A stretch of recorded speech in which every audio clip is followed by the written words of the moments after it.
Good morning, good afternoon, good evening. You are listening to the Revolution Health Radio Show. I'm your host, Steve Wright, co-author at scdlifestyle.com. This episode of RHR is brought to you by Chris Kresser's course, 144.me. 144.me is where you can find his 14-day healthy lifestyle reset program. This is a program for you if you're struggling to integrate things like diet, sleep, movement, and stress. So for instance, maybe you still haven't lost the pounds you're looking to lose, still having some digestion discomfort, or maybe the skin issues are coming back now that we're back into the new year. If this is an issue for you, if you're struggling to incorporate these, which is a problem for many of us, including Chris and I struggled with these early on in our journeys, I'd encourage you to check out 144.me.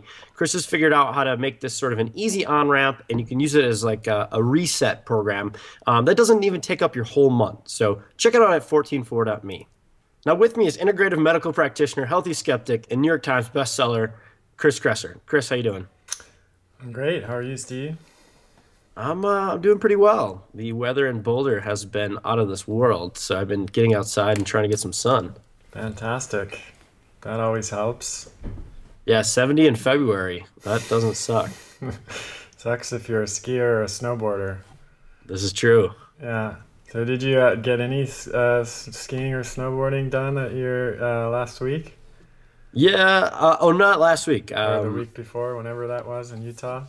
No, I was up in Powder Mountain there and just did the masterminding in the conference. But I was up there a month before that skiing. So I'm currently rehabbing my other shoulder. I don't know if listeners will remember, but I did have labrum surgery on the left side, and I injured my right shoulder and my right knee playing some competitive pickup basketball. All right. You know, once you get your old coaches and your old teammates involved and your brother, things get a little heated. And I had a incident where I ran into a wall after I got fouled. So I'm on the DL for another week or two. All right. Well, heal fast. Thanks, man. So before we get into today's question, what have you been eating all day? So let's see. For breakfast, I had eggs and sauerkraut and leftover Stokes sweet potato. They're the purple flesh ones, which we really enjoy around here. And for lunch, had some local pasture-raised chorizo and a big salad with avocado and red pepper and some leftover mashed white potatoes. Nice. And I've got some decaf coffee with full fat cream here. All right. Well, I'm rocking my turmeric yerba mate blend tea over here. So Awesome. good deal. So should we get to this week's question, or do you have any updates before we get there? No, let's do this question. I mean, I do have an update in terms of the show, which is that the episodes might be a little less frequent than normal, has been normal, at least since we switched to this new format where we're doing weekly episodes for the next maybe 6 months or so. On the last show, I talked about the clinician training program and gave you all an update on how that's going, and I'm preparing to do the deep dive now into the content creation and development phase, and I've finished the detailed outline and the weekly syllabus, so now all I have to do is fill in the blanks, so to speak. But it's much like writing a book. It requires a lot of focus and sustained energy, and in keeping with my commitment to myself and to my family that I would not add anything without taking anything away, I'm not taking away the podcast. We're still going to keep doing it, but I might not do it as frequently. It's really important to me to maintain this work-life balance and have time with Sylvie and Elan, and time to take care of myself and just get out surfing and walks in the woods and exercise, and just have time to kind of contemplate the deep mystery of life, shall we say. Just have some leisure time to just kind of daydream and not do much of anything. And I feel like over the last few years, I've made just a lot of progress in that regard, and I've finally arrived, like in the last 4 to 5 months, I've finally arrived at what feels like, the last few years were admittedly really hectic with, starting with Sylvie's was born right around the time where I started my clinic, and my online presence started to grow, and things just, were really crazy. And I did a pretty good job, I think, of maintaining balance during that period. But over the last 4 or 5 months, I've really things have settled down quite a bit, and I've really just enjoyed the extra time to for all of what I just mentioned, and I don't really want to give that up again. So that's a little update in terms of the show. But so we'll still be here as we always have been, but it might be a little less frequent than normal. Well, I commend you because you're walking your talk, and that's not always seen in the world. I feel like it's definitely my responsibility if I'm out there telling people that this is healthy and necessary. If I'm not doing it myself because I can't make the decisions or commitments necessary to do it, then I'm not being a very good teacher. So here we are. It'll probably be every other week for a while, maybe a little more frequently when we can.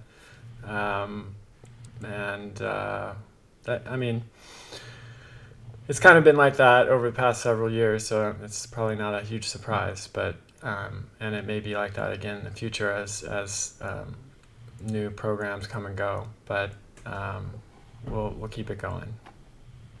Right on. Well, before we get into this week's question, continue to send us your questions at chriskresser.com/podcast question, because while we might be taking a less frequent into your phone or your mobile device, we'll be there a little bit less frequently over the next few months. We'll still be archiving your questions and pulling the best ones we can up to the top of the list to help you all out. All right, well, let's listen to this question from David. It's a great question. I'm sure a lot of people are going to be interested in the answer. Hey, Chris. Hey, Steve. I have a really long commute, and I spent most of the last 2 months on my commute listening to all of Chris's podcasts, starting from episode 1. And I really wanted to say thanks so much for all the generous and great free content that you guys have provided. Here's my question. I think in all the podcasts that I heard, I don't remember once Chris mentioning the glycemic index. And this is something that a lot of other functional medical practitioners and people who seem reasonably knowledgeable, guys like Mark Hyman, maybe not fully paleo, but maybe the next best thing, talk about it a lot. And I wanted to see why. Is it these other guys are on the wrong track thinking about it, or is it that you assume we already know about it, or perhaps it's not all that important for people otherwise eating a paleo, higher fat diet? Anyway, let us know what you think about the glycemic index. Okay. It is interesting that in all the time I've been doing this and writing, I don't think I have written a single article specifically about the glycemic index, nor have we done a show that's been dedicated exclusively to the glycemic index. So this is now officially going to be the first show or piece of content that's dedicated exclusively to the glycemic index. So thank you, David, for prompting me to do this. We're going to just talk, I'm going to give people a little intro into what glycemic index and glycemic load are, for those that don't know, and then we're going to talk about what the sort of prevailing mainstream theory is about glycemic index. And I'm going to mention what I think some of the problems are with it. And then we're going to, of course, talk about what the research says about it. And then we'll wrap it up. So glycemic index is a measurement of a food's carbohydrate content through its effect on post-meal blood sugar levels. And glycemic load is the number that estimates how much the food will raise a person's blood glucose level after eating it. And the relationship between the two is such that 1 unit of glycemic load, backing up, 1 unit of glycemic load is supposed to approximate the effect of consuming 1 gram of glucose. And glycemic load accounts for how much carbohydrate is in the food and how much each gram of carbohydrate in the food raises blood glucose levels. So glycemic load is based on the glycemic index, and it's defined as the grams of available carbohydrate in the food times multiplied by the food's glycemic index. So if you're confused right about now, the relationship between glycemic load and glycemic index can be a little confusing. The best way to think about it is that glycemic load is a weighted measure, a glycemic index weighted measure of carbohydrate content, and it estimates the impact of carbohydrate consumption using the glycemic index while taking into account the amount of carbohydrate that's consumed. And the glycemic load was basically created to address the shortcomings of using glycemic index alone. And the easiest way of explaining that is probably just to give you an example. So watermelon is a food that it is very high on the glycemic index, but a typical serving of watermelon contains very little carbohydrate overall. So the glycemic load of watermelon is very low, and that is one illustration of the importance of the difference between glycemic index and glycemic load. But so the idea is that we should focus on eating low glycemic index foods because they're not going to raise our blood sugar, and that will lead to better metabolic health. And so you can look online for lists of low glycemic foods. They're non-starchy vegetables and certain kinds of fruits like berries, and then of course protein and fat, things that don't contain a lot of glucose anyways are low on the glycemic index. And then foods that are high on the glycemic index would be highly processed and refined foods, flour, white sugar, etc., rice cakes, and even things like watermelon, like I said, which is illustrates one of the shortcomings of glycemic index. So that's the basic theory. It's been around for a long time. I'm sure everybody's heard of it by now, and it's just kind of accepted in the mainstream at this point. And when I say mainstream, I mean both the conventional, mainstream diet approach, philosophy, and also mainstream kind of alternative approach to diet, healthy diet. So Chris, just to kind of recap real quick, because I think some people might have got a little lost there. So tell me if I got this right. So glycemic index is a rating of how much carbohydrate or how much the food and the carbohydrate in the food is going to potentially raise our blood sugar levels after eating it. Yeah. After eating it. Okay. And then the load is when we actually take into account how much carbohydrate is in the food, rather than just analyzing the carbohydrate itself. Thank God you're here, Steve, so you can explain it in layperson's terms. Yeah, that's a good description. And glycemic load was basically created to address the fact that one of the shortcomings of glycemic index, which is it doesn't take serving size into account. So, watermelon might be fairly high on the glycemic index, but the absolute number of carbohydrates in a general serving size of watermelon is pretty low. And, or like another food like carrots and bread, for example, might be similar in glycemic index, but you have to eat way more carrots to get the same absolute number of carbohydrates than you do bread. So that's one of the shortcomings of glycemic index. And it can lead to avoiding foods unnecessarily because of their position on the glycemic index. There's nothing wrong with eating watermelon for most people occasionally, just because it's high on the glycemic index. It doesn't make sense. So another problem with it is that glycemic index only reflects the food's ability to raise glucose when it's eaten in isolation. So when they developed the index, they just tested it by eating that food alone. But in the vast majority of cases, we don't eat foods in isolation. We eat them in combination with other foods. So, if you eat watermelon, you probably also eating burgers and hot dogs at a barbecue or something like that. Foods with protein and fat that will affect or fiber, if you're having a salad too, if it's a summer barbecue. Or potato vodka, Right.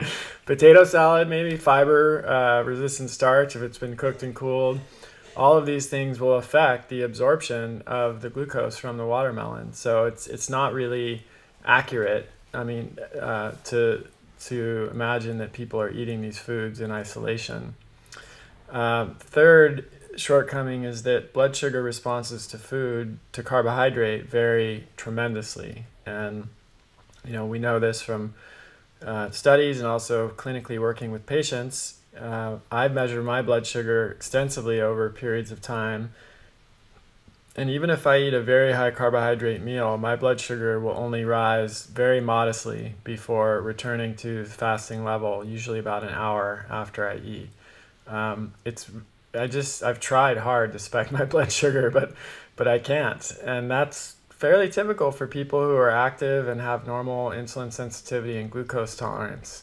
Now, of course, somebody else who has glucose intolerance and insulin resistance might eat the same serving of carbohydrates that I eat and see a big spike. So obviously there's a problem with an index that measures the effect of food on post-meal blood sugar levels, and because that's all that could ever be would be an average, because it's not everyone's going to experience the same effect. That should be fairly obvious.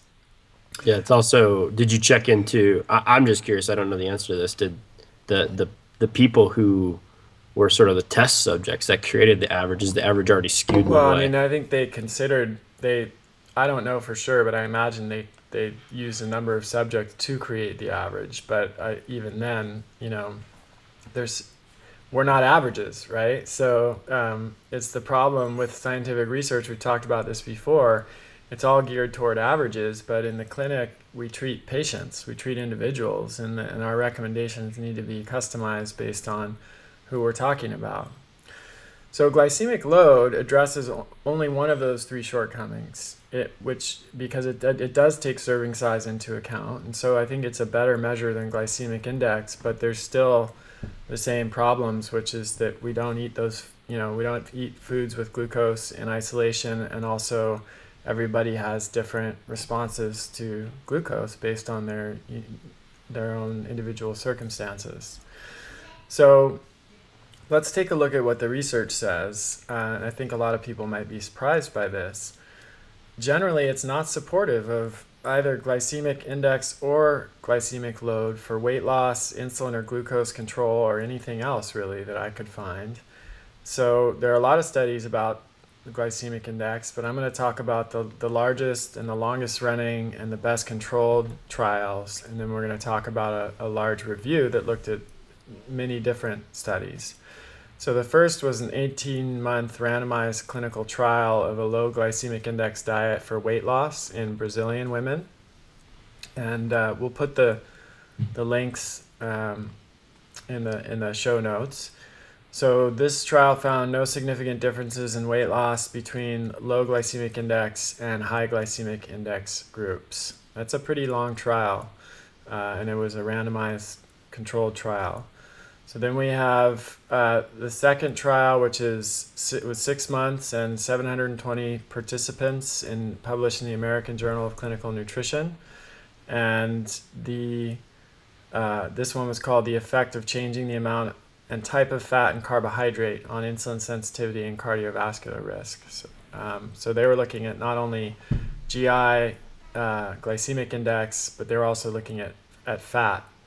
And they assigned participants to one of the following 5 diets. The first was a high saturated fat, high glycemic index diet, which I think they thought would perform the worst. It's kind of like in the conventional view, the worst of both worlds. Number 2 was high monounsaturated fat and high glycemic index. Number 3 was high monounsaturated fat and low glycemic index. Number 4 was low fat, high glycemic, and number 5 was low fat, low glycemic. And compliance was good, and perhaps very surprisingly, there was no differences in insulin sensitivity between these groups at 6 months. Now the caveat here is that all of the groups were eating industrial food. So in fact, I think the saturated fat they got through margarine. Yummy. Yum. So it's very likely that if one or more of these groups were eating a real food diet, regardless of whether it was high, the macronutrient ratios, they would have seen a big difference. And of course, there have been studies done like that on paleo type of diet, and we're going to come back to this. So just file that away for now. Then the third longest trial that I found was 4 months, and that was 34 subjects with impaired glucose tolerance. So these were people who already had pre-existing blood sugar issues, and they were divided into 3 groups. Number 1 is high carbohydrate, 60% of calories from carbohydrate, and high glycemic index. So not only that it was a high in carbs, it was high on the glycemic index. Number 2 was high carbohydrate, low glycemic index, and number 3 was a low carb diet, higher fat diet, mostly from monounsaturated fat. Again, perhaps surprisingly, diet number 1, the high carb, high GI glycemic index, lost the most weight of all 3 of these, followed by diet number 2, which was the high carb, low GI. While diet number 3, which was the low carb, high monounsaturated fat, gained weight. And the differences were small, but they were statistically significant. The insulin response to the test meal improved, though, in both the high carb, high glycemic index diet and the low carb diet, but not in the high carb, low glycemic index diet.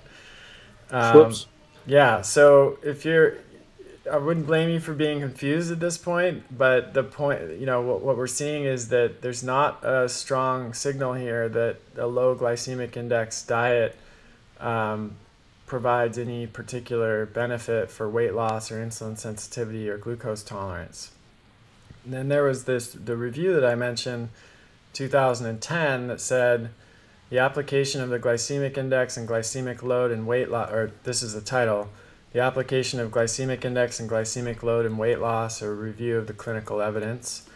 And they said, in conclusion, while a few studies found significantly greater weight loss on low GI and glycemic load diets, most of the other studies showed a non-significant trend that favored glycemic index and glycemic load diets, suggesting that factors other than glycemic index and glycemic load may play a role. So there was some trend toward favoring the low glycemic index diet, but that wasn't statistically significant, so we can't really rely on it. So, here's my take on all of this. It's not really glycemic index and glycemic load that we need to be concerned with. It's eating real food. And I know I feel like a broken record. We're always coming back to this, but it's really, it's what the research points to. We know, like, modern diet research and diet philosophies are so obsessed with macronutrient quantity.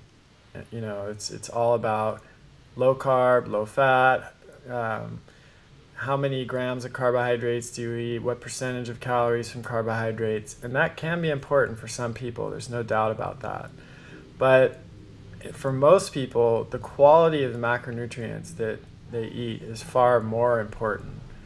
And there's a brilliant paper that I recently came across that looked at this, and it was called "Comparison with Ancestral Diets Suggests Dense Acellular Carbohydrates Promote an Inflammatory Microbiota and May be the Primary Dietary Cause of Leptin Resistance and Obesity." So basically, the hypothesis in this paper was it's not the amount of carbs that in the modern diet that are contributing to obesity and diabetes and all of other modern diseases. It's the type of carbohydrates. And they pointed out that tubers and fruits or functional plant parts that our ancestors would have eaten store their carbohydrates inside of fiber-walled living cells. And these cells are thought to remain intact during cooking. And so the cellular storage of these carbohydrates makes it almost impossible for a real food, tuber or fruit to have a higher density of of carbohydrate than about 25% by mass. So it's just like, in nature, we just don't see non-fibrous carbohydrate density exceeding 25%, which means that it's hard to eat super carbohydrate dense foods in nature for the most part.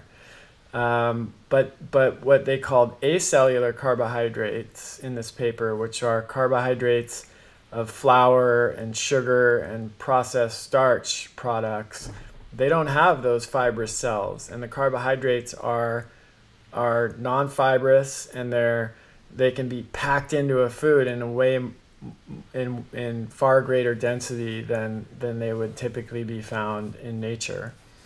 And essentially what this allows for in this paper, according to this paper, is when you eat these types of carbohydrates that are super carbohydrate dense and don't have the carbohydrates stored away in these living cells, it alters the gut microbiota in a way that promotes inflammation and causes insulin and leptin resistance, and then causes eventually overweight and obesity. And I think, I was really excited to come across this paper because it really closely matches my own theories about this and the conclusions I've come to from looking at all of the research, not just the modern clinical research, but the anthropological research. And it's the only kind of theory that really makes sense of all of the different pieces that we have. So as we've talked about a lot before, we know that cultures around the world have, some traditional cultures have very high real food carbohydrate intake, but they have no insulin resistance or diabetes or any of these problems. And if it really is all about the quantity of carbohydrates and not the quality, that wouldn't make any sense. But if it's about carbohydrate quality and not quantity, all of the evidence that we have fits into that description. And we can see that the problems really start not when people eat a high carbohydrate diet, but when they start eating processed and refined industrial carbohydrates.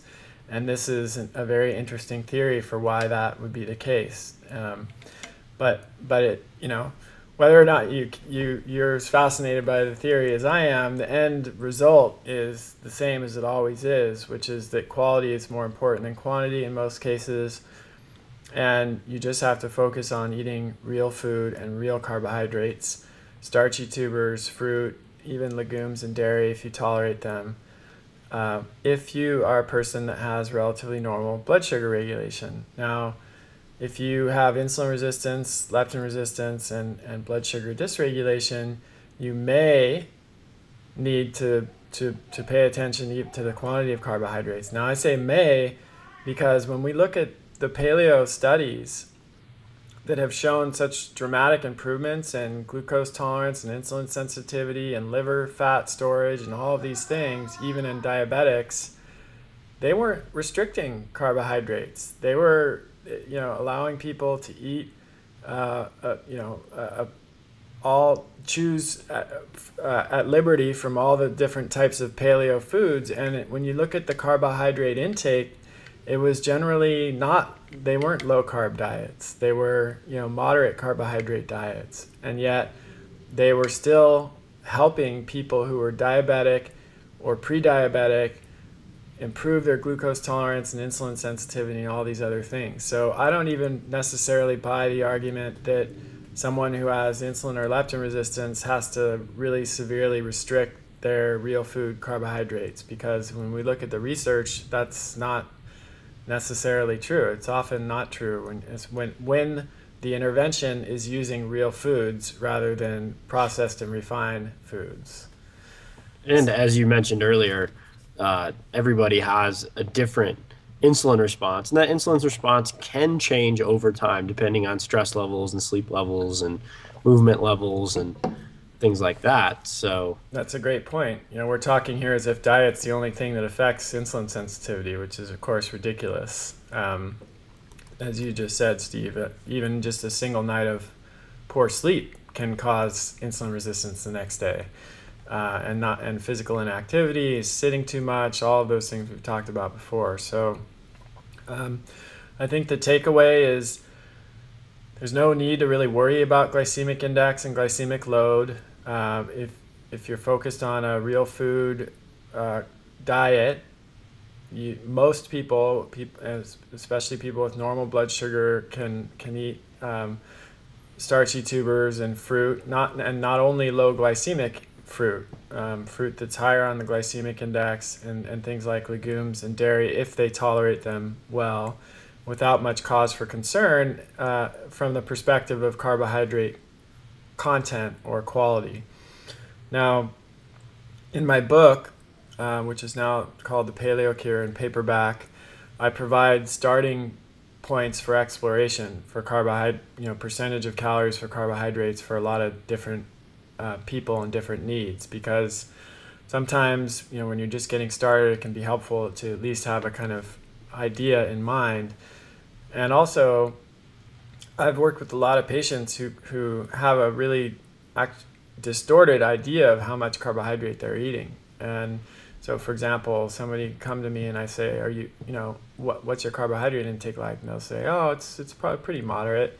And I'll ask them what they're eating, and they'll say, well, in the morning I have eggs and some bacon and some greens, and then at lunch I have a salad and maybe with some salmon or chicken, and then at dinner I have meat and fish or fish and some greens and a sweet potato or half a sweet potato. And I'm like, you think that's a moderate carbohydrate diet? That is an extremely low. And the person is like a guy who weighs 240 pounds and is doing CrossFit 3-4 times a week. I'm like, that's probably less than 10% of calories from carbohydrates. And you're on an extremely low carb diet, not a moderate carbohydrate diet. So, because I think the fear of carbohydrates has been driven so deeply into people that they just have many people do have a distorted view of how much carbohydrate they're eating. And sweet potato, like even a medium sweet potato, is only about 35 grams of carbohydrate. So if that's the only real significant carbohydrate you're eating in a day, it's going to be really low carb diet unless you weigh about 80 pounds or something. And that's if you have perfect digestion and you think you're going to absorb every single one of those carbohydrates. Mm-hmm.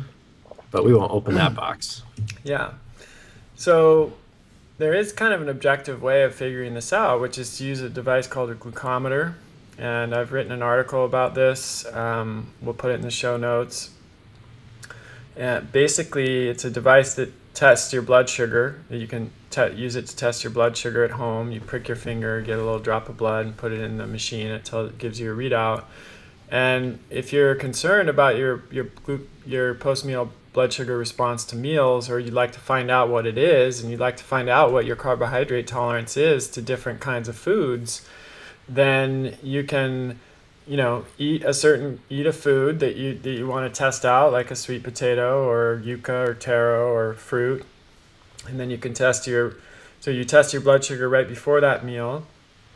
And then you test it at 1 hour, 2 hours, and 3 hours after the meal.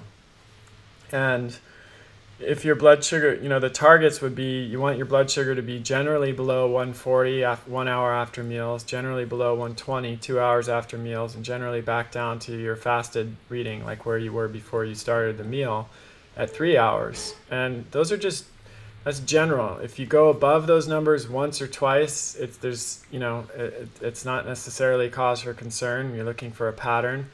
But many people, I bet, who are listening to this might be surprised to find that if they are eating, if you're limiting yourself to real food carbohydrates, like all the starchy tubers, plantains, yucca, taro, sweet potatoes, yams, and even white potatoes for a lot of people, and then fruits, no matter where they are on the glycemic index, you probably will find that your blood sugar stays in the normal range after those types of meals.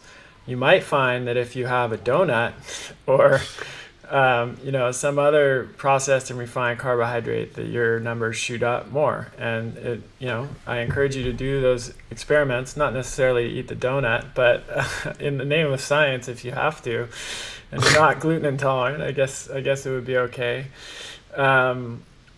You might be interested by what you learn. It's at least from, like I've said, from the perspective of the research, real food carbs don't have a negative impact on blood sugar for most people. Well, I know what I'm doing the rest of the day. It's all for science. Donuts. Steve's there going, I wonder what 2 donuts do to my blood sugar. How about 3? Yeah. Maybe some orange juice too. Right. Throw in some OJ, you really get a look at your blood sugar spiking.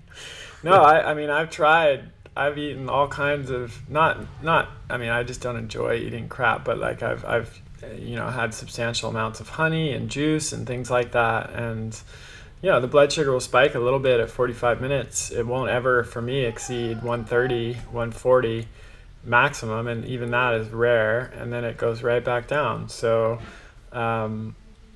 this points out the whole importance of biochemical individuality. And we have the tools that we need now to figure out what each person's kind of optimal amount of carbohydrate is.